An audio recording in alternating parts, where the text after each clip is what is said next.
ቃላብና ኢንስፔክተር ቃላብና አሁን ላይ እድል አብረው እየሰሩ ይገኛሉ። እድልም በጣም እየገሰገሰች ወደ ኢዛና ስትሄድ ቃላብ ይደርሳል።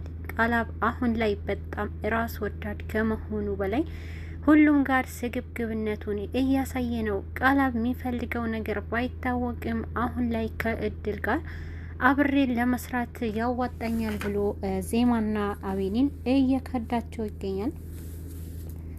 ወደዚህ አሁን ላይ ግን እድል በጣም እየፈጠነች ስትጓዝ በነበረ ሰዓት ከቃላብ ጋር ይጋጫሉ።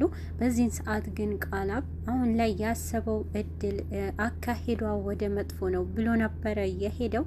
ኢንስፔክተሩና እድል አሁንም እኔና አንቺ የምንደባበቀው ነገር የለምና አሁን የምትፈልጊው ነገር ወዴት እየሄድሽ ነው ብሎ ነው ያጣድፎ የነገራት የጠየቃት። በዚህን ሰዓት ኢንስፔክተሩንም መዋሸት አልፈለገችም፣ ግን ደግሞ እሷም ለመጠቀም ትሞክራለች።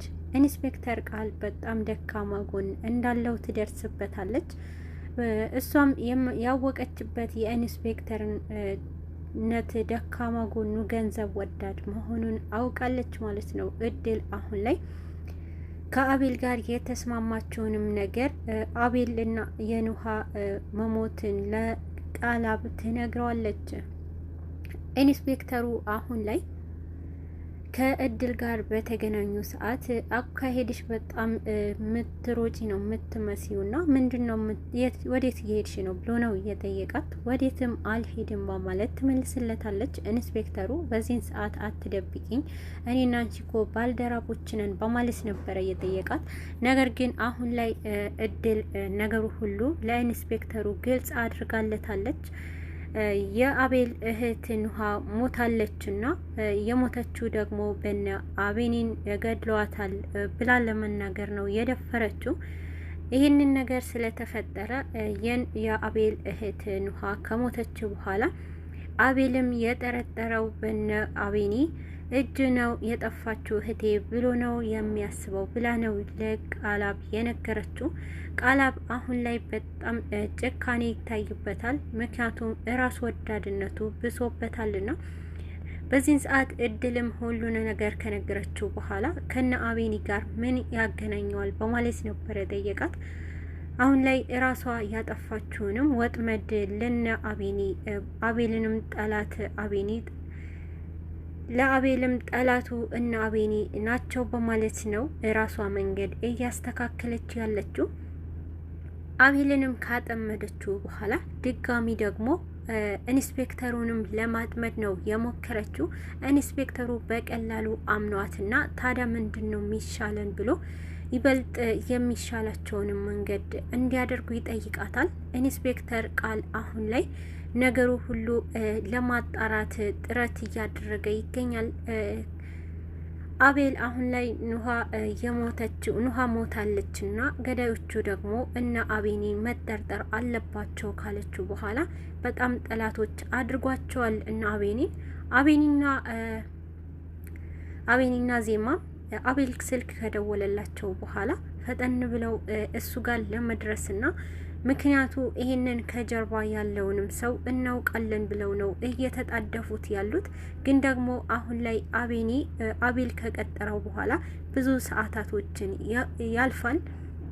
በዚህን ሰዓት ግን ከእድልና ከኢንስፔክተሩ የተጋጩበት ጊዜ እድል ከሱ ጋር ወደ ኢዛና እያመራች ነበረ። ኢንስፔክተሩ ደግሞ ወደና አቤኒ እየሄደ ነበረ። አቤልና አቤኒ ሊገናኙ እንደሆነ ካወቀ በኋላ ነበረ አሁንም ኢንስፔክተሩ ወደ እነሱ ሊያመራ የነበረበት ሰዓት። አሁን ላይ ግን ይሄንን ሀሳብ ካካፈለችው በኋላ እድል እና አቤኒ ጋር አቤልም እንዳይሄድና ይበልጥ ሌላ ሀሳብ እናስባለን ብሎ ነው አቤልም ወደ እነሱ እንዳይሄድ ያደረገው። ከእድል ጋርና ከአቤል ጋር ያለው ነገር ካመቻቸው በኋላ ወደ እና አቤኒ ያመራል። አቤኒና ዜማም በጣም እየጠበቁትና አቤልም አልደወለም ብለው ነበረ በጣም እየጠበቁት የነበሩት። በዚህ መሀል ግን እሱ ይሄንን መንገድ ካበላሸው በኋላ ኢንስፔክተሩም ወደና አቤኒ ይሄዳል። በዚህን ሰዓት አልደወለላችሁም ወይ በማለት ነበር የጠየቃቸው። እነሱም አልደወለም ብለው የነገሩት ይሄ ሰው የሆነ ነገር እያደረገ ይሆናል ብሎ ጥርጣሬ ውስጥ እንዲገቡ ነው ያደረገው። ኢንስፔክተሩ አሁን ላይ ፍላጎቱ ከባድ ሆኖና ዜማና አቤኒም በጣም መጥፎ ሁኔታ ላይ እንዲገቡ እያደረጋቸው ነው። ወደ እነሱ ከደረሰ በኋላ ብያቸዋለሁ እኮ ይህ ልጅ የሆነ ፍላጎት አለውና የራሱ ፍላጎት አይታወቅም፣ ምናልባት ከጀርባው ብዙ ሰዎች ሊኖሩ ይችላሉ፣ ሊያጠቃ ይችላል በማለት ነው አቤኒ እንዳይሄድ የከለከለው። ግን ደግሞ ዜማም አሁን ላይ ቃልንም በጣም አብዝታ እያመነችው ትገኛለች። ይበልጥ ግን ዜማ ይህንን ነገር ያመነችው ከቤተሰቧ የመጣ ሰው ስለሆነ ነውና ግን ደግሞ በዚህ ሰዓት ቃላብም አሁን ላይ ደውዬ ቃላብ ከመድረሱ በፊት ዜማዬና አቤኒ ተጨንቀውና ዜማም ይህን ነገር በቃ ይቅርብን ብትለውም ግን ደግሞ ደውዬ ማጣራት አለብኝ ብሎ ነበረ አቤኒ ስልክ ደውሎ ወደ አቤል ደውሎና እና ለምንድን ነው ማንገናኘው ካለ በኋላ አሁን ፈጠኝ እዛው ቦታ እየጠበቅኩ ነውና ናቶ ለበር ነበረ ያለው። በመሀልም ኢንስፔክተሩ ከደረሰ በኋላ ነው ነገሩን ያበላሸው። በዚህ ሰዓት ዜማይም ኢንስፔክተሩ ያለው ትክክል ነው፣ ይሄ ነገር ወጥመድ ሊሆን ይችላል ብላ ነው የነገረችው። ግን ደግሞ ኢንስፔክተሩም ከነ አቤኒ ጋር ከተገናኘ በኋላ ወደ እድል በመደወልና ለምንድን ነው ያልኩሽንም አላደረግሽም በማለት ነበረ ሲወቅሳት የቆየው። እድልም ከአቤል ጋር ተገናኝቻለሁና አሁን ላይ አይደገምምና አይገናኙም ብላ ነው ኢንስፔክተሩም ትክክለኛ ነገር እንዲያደርግ ያደረገችው። በዚህ ሰዓት ኢንስፔክተሩ ተረጋግቶና ወደ ቤቱ ወደ አና አቤኒ ይመለሳል። በዚህ ሰዓት ግን አቤኒና ዜማ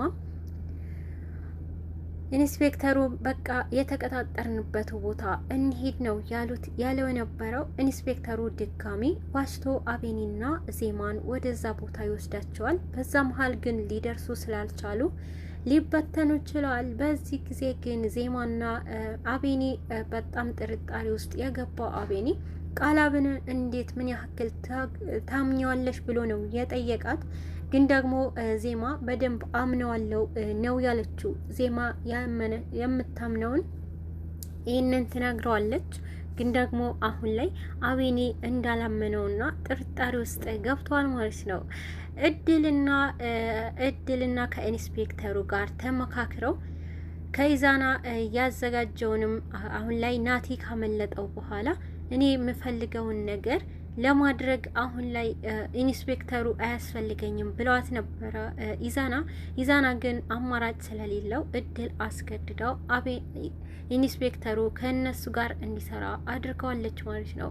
ግን ደግሞ አሁን ላይ አቤኒ ኢዛናና እድል በጣም ከባድ ችግር ውስጥ እንዳሉ ለኢንስፔክተሩ ካስረዱት በኋላ ኢንስፔክተሩም በመስማማት ደካማ ጎኔን አውቃችሁብኛል በማለት ነበረ ብር ይሰጣል ስላሉት አሁን ላይ እየሰራ ከነሱ ጋር ይገኛል። ግን ደግሞ ስራውንም ምን እንደሚሰራላቸው ነበረ የጠየቃቸው። በዚህን ጊዜ ግን ሊሰራላቸው የሚፈልጉትንም ነገር ይነግሩታል። ነገሩ ሁሉ የናቲ ከዛ በፊት ጠፍቷል ከተባለ በኋላ አሁን ላይ በህይወት አለ ብሎ ነው የነገሩት።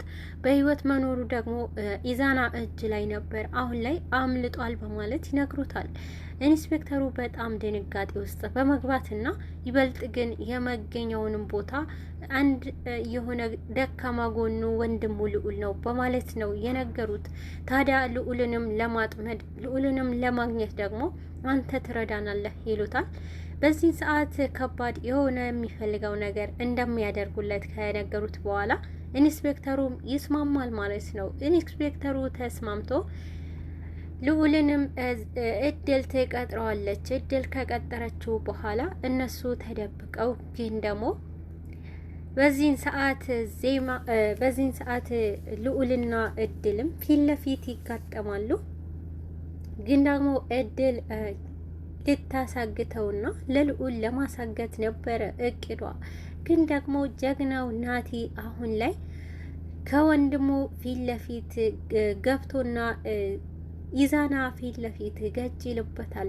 ኢዛና የሚሆነው ጠፍቶ እንዴት ናቲን ብሎ በጣም ደርቆ ነበረ የቆየው። በዚህን ሰዓት ግን ልዑል የሌለ ደስታ ወንድሜ በማለት ነበረ። ሰላም ውድና የተከበራችሁ የቻናሌ ቤተሰቦች እንኳን በደህና መጣችሁ። ዜማዬ ድራማ ክፍል 65 ነው ያጋራኋችሁ ማለት ነው። በዚህ ዜማዬ ክፍል ብዙ ነገሮችን ተምሬያለሁ ማለት ነው። አንደኛ ራስ ወዳድነትን እና ደግሞ የራስን ነገር አሳካለሁ በማለት ብዙ የሰውን ደካማ ጎን የሚጠቀሙ ሰዎችም እንዳሉ ነው። አሁን ላይ ዜማ በጣም አምናውና የአጎቴ ልጅ ጓደኛ ነው ብላ በምታስበው ኢንስፔክተር ነው ብላ በዛ ላይ እሱን በማመናው ነው አሁንም ከባድ የሆነ ክህደት እየተፈጠረባት ያለችው። ግን ደግሞ ዜማ አብዝታ አሁን ላይ ኢንስፔክተሩን አምነዋለች። ግን ደግሞ ገና ከመገናኘታቸውም ያልወደደውንም አቤኒ የኢንስፔክተሩ አመጣጥ አልወደደውም። ይበልጥ ነገሩ ሁሉ እንዲቋጭላቸው እንዲቋጭ ነው እየፈለገ ያለው አቤኒ። ግን ደግሞ ዜማ አምነዋለሁ ብላ ነገሩ እንዳይቋጭ ነው እያደረገችው ያለችው። አቤኒ በጣም ጥርጣሬ ውስጥ ገብተዋል። እናም ደግሞ ትክክል ይመስላል።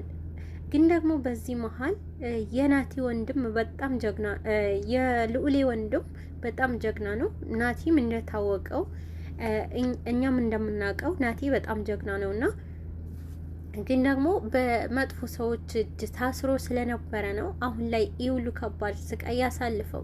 ልዑል ግን ያደረገውን ነገር አሁን ላይ የወንድሙ መገኛ አገኛለሁ ብሎ ነው ብዙ መስዋዕት ለመክፈል የሞከረው። ግን ደግሞ መሀል ላይ ኢዛና ድጋሚ ማግኘትም አልነበረበትም። ልዑል አግቶ ወንድሙ ናቲንም ይዛለው ብሎ ነበረ ያስበው አይደለ? ይሄ ነገር ደግሞ መበላሸቱ በጣም ደስ ይላል። ምክንያቱም ኢዛና አሁን ላይ ናቲን የሚያገኝበት መንገድ ስላልተገኘ በጣም ደስ ይላል። ናቲ የእውነት በጣም ጀግና ነውና አሁን ላይ ልዑል ፊት ለፊት ሲገባ በጣም ያስደስታል ማለት ነው። ልዑል ወንድሙ ሲያገኝ የሌለ ደስታ ውስጥ ነው የሚገባው።